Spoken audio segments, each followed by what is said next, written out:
Welcome back, guys. So last time we looked at more detail of some of these last changes, and here we are. As you see, we're back at the white bubble font. I like it at the moment, so I want to see what it looks like, see if I want to keep it this way. You just saw me flash open a visual reference, and that's because I am making changes to the glass and the juice. So I mentioned last time we do have some missing video clips, unfortunately, and one of those were these changes to the spine.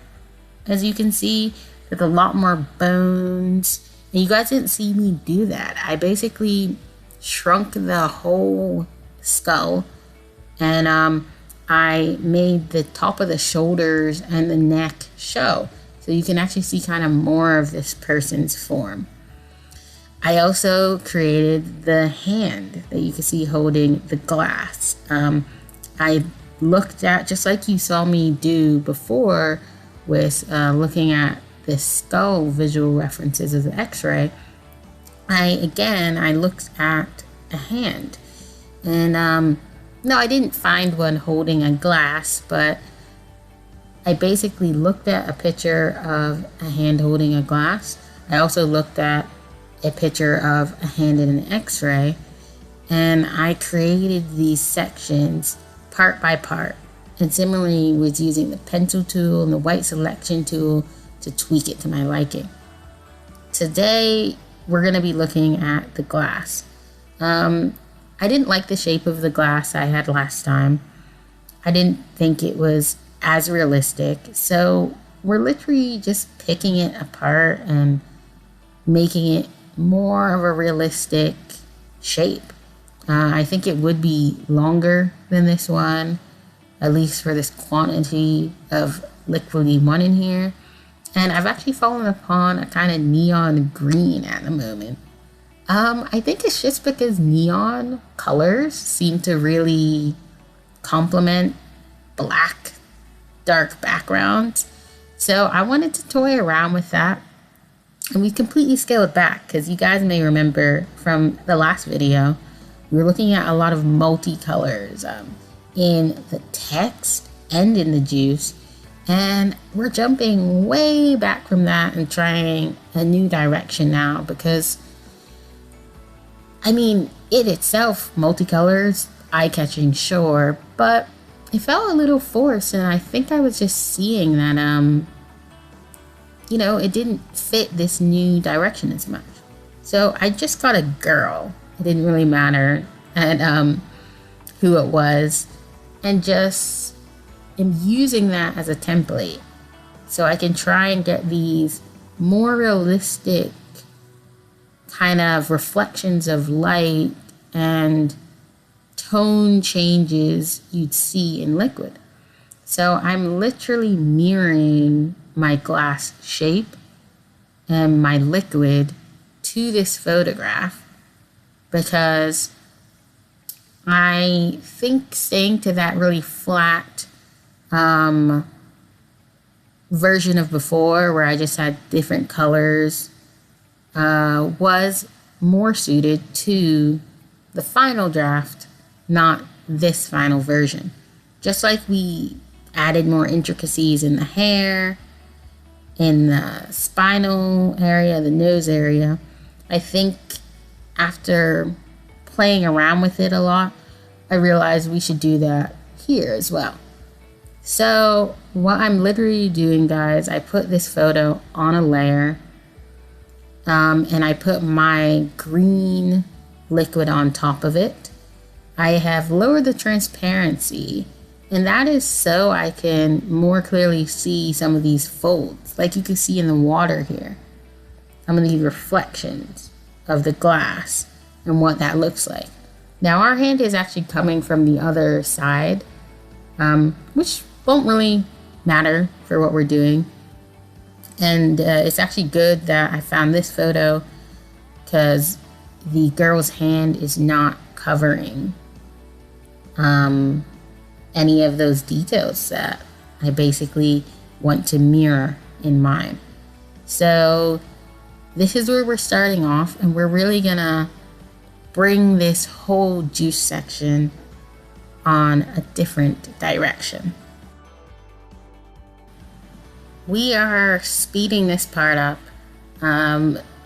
Yeah, I'm just literally tracing with my pencil tool these different areas that we're seeing. These lighter areas, these darker areas, and I'm filling it just as a shape with the colors that are, I'm eyedropping the colors underneath, tweaking some of them by hand. And I'm trying to just see what it's all gonna look like. So the point of this isn't necessarily, okay, this is the final color, but it was to get these different changes in tones and these different shapes. And I even have a big shape of the whole water, which I drew around so I can change the colors if and when I need to. So we're just speeding through this because it's very samey, but we lost so much of the intricacies that I thought we should at least watch what I'm doing here. Now, as an artist, this always felt a bit like cheating for me when I got into graphic design. But yeah, it is like a really easy way to get the form of something, especially if it's repetitive, non-detailed, just shapes and like different sort of waves and irregular shapes like we have here, just to trace around it essentially. And the only things I'm doing really are choosing what colors should be where. I'm eyedropping colors. I'm also seeing if I should tweak it at all. I'm just trying to capture the essence of this liquid. And as you see, what's useful here, especially, is having different layers. You've probably noticed a few times I've hidden the photo layer, I've zoomed out, and I am just really trying to see what this will look like when I'm done. This is a tedious part. There's a lot of moving around and little details I want to get, because before we were just saying what's this flat liquid that had waves sort of and just different colors splattered around. But I really want to see if this slightly more realistic one, and it has all these different tones depending on where the water is and how the liquid's moving, would look like. So guys, it's really not hard. I'm just moving points around. I'm tracing around shapes. And I mean, you could also do this completely freehand. That's up to you. But that's what we're doing right now. So here I'm just trying to do the really small layered intricacies of the juice. So I've already done these sort of droplets that are going down through the neck, and I'm just trying to taper some of those edges again, make them look like they're more organically dripping downwards. And I'm also just putting center parts to align with this new and more textured version of this.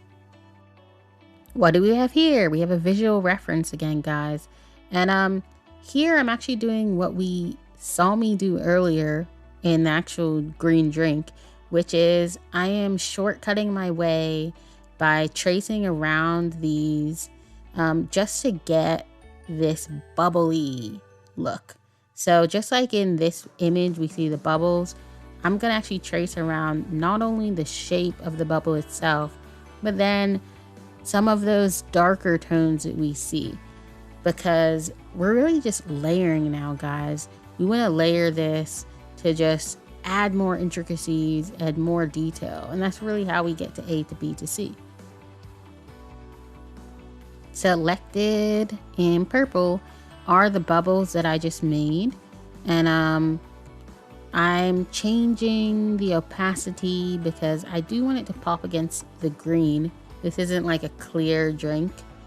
And I can't just in the same way use different shades of that color. I need it to stand out from the rest. So I've done it in whites and grays, which you guys should be able to see clearer now. And I'm just gonna like place them around. So as in the visuals, they've kind of been grouped, but now I want them to be grouped all together. And just so it's easier for me to move them, change their sizes when I want to, when I need to. And this is like a really small detail, but this is what we're going for. So you might notice below, there's this sort of juice-shaped green tint. And we're going to be looking at that next and just how we can now customize what we have created. So we have actually moved that juice-shaped tint on top of the drink that you had seen before. And this is when we're going to look at customizing. So I'm zooming out because I'm just like I'd step back and look at a canvas. I'm now trying to really get a general overview of this. So I've just moved it again, and because I've done this other layer, I can now change its color. And I did this very purposefully. I mentioned it in one of the previous videos. So really, we can now have whatever juice color we want. Yes, we did all those layers underneath this layer. So we can still get that realism and those different tones and movements, but we weren't confining ourselves to just it being green. So this is now when I just get to try on a bunch of different tones, and I kind of find it fun because it can really change the whole vibe of what we've done. But because we've done it in this 2-layer format, it's just so easy for us to toy around with it now. So I would definitely recommend that, guys. If you have anything comparable to this, just make it easy for yourself to switch it out how you like. And this is a good way to do that. So guys, we're taking a slight detour from customization. I did promise after the horrible corrupted file incident where we lost some of those big changes from our final draft to where we are now, that we would look at some of the smaller details of what I'm doing. So what I'm doing now is I'm actually just trying to show the inside darker part of the bone that was showing up in some of the X-ray images that I was looking at while I was looking for visual references. So this isn't complicated. I'm literally just following the shape and making a smaller version of it. Now, there are 2 ways I could have done this. And the way that I'm doing it now is literally just hand drawing it with a pencil tool how I want to, just by making a smaller version of the outer bone. Another way to do that, guys, is you could just select that joint. I could have selected that whole joint and shrunk it a little. Now, the reason I'm choosing to do it this way is because in my experience of trying to do that, when you have that and then you shrink it, it doesn't necessarily fit in how you'd expect it to. But here I just have complete freedom to make it start and end and bend how I want. And as it's such a simple shape, and I'm literally just copying a shape I already made, it's not going to take you a long time. So that's just my preference. But yeah, this is what we're doing now. And these are the kind of things I was thinking of and did when I was editing the skull, when I was editing the bone there, the neck bone. As you see, I have done that earlier, and I just copied the color I had there because I want it to look similar. And some of it's going to be a little bit of your own tweaking, because sometimes I would copy the same inside bone color I use somewhere else, but realize, does it work here as well? And then I might tweak the opacity. So that's really at your own discretion, guys. But this is what we're doing now, and this is exactly what I did. I thought, do I like it centered that way? Is it taking up too much of the space? So I start moving it around. But we now have this consistent design language through and through. And if I was to not address that, the hand bones, similar to the neck bones, have this darker space, that's when I'm having something a little inconsistent. So I just wanted to detour here quickly to show you guys what I've done here. And what I'm going to proceed to do is finish this. I'm going to do this with every bone in the hand and in the arm. So guys, for all of you that have made it all the way here, I'd just like to thank you for coming along with me on this journey. This will be the final breakdown tutorial video on the Juice series. And what you're seeing me do right now, we were just looking at the hand. I proceeded to go through and change everything. You can see some of those little additions. And I am actually just on the icing on the cake of going with how the name and the text will be. As you see, we already have Juice as a title. We have a nice bubble font. And now we're putting the artist's name on here.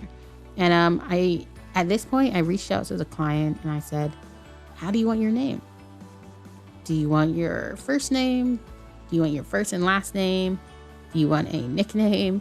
Like, what do you want there? Because, of course, this is a song by someone to be released. They were also in a band, so I wasn't sure if it was being represented under that. And that's what I'm trying now. And I'm just looking for fonts that complement it. Because right now, and I spoke about this earlier, all the components we have together have been placed together quite carefully. If you put in another element, you need to make sure it respects what you've already established. So I need to have a font that does that. The Juice font is too decorative, it's too bold and big to really want to have that for both lines. So we probably just want a more simple text. And I'm going to fast forward for some of this, guys, because you don't need to see all of them eithering over this. But we want to get to a version now that works for both the title and the artist's name. And here we are. So we just have the full name at the moment, a very simple sans serif font. So for those of you that don't know what that is, that's pretty much just a more, what most consider modern looking font. It doesn't have the little flicks and feet when there's capital letters or anything like that. So as you see, I have a whole array of different versions of this name, which I discussed with the client. I've just made a circle tool and I've made the font follow, the text follow the circle shape, so I can move it around with this roundedness. And that's because I wanted to toy around with, what if it's kind of like on the skull or follows the skull shape instead? And that's just because I was in this place of like, we're at the last legs. This is the very end. I'm adding this new element and I wanted to add it as softly as I could. I didn't want to shake really anything up at this point. So as you see, they all have the same font. I chose something thin, minimalist, and like I said, sans serif, which, I mean, I'm impartial to both serif fonts and sans serif fonts, but it is something you'll see probably a lot more often now. So guys, that's it really. There are a few different versions of this, and I'm gonna just show you guys what they look like. But I just like to thank you guys so much who have followed this series, bared with me, and all the footage we lost. I hope you guys got some tips, maybe some inspiration, and I'd love to hear from you guys in the comments. So without further ado, I'm going to show you some of the other variations of this cover.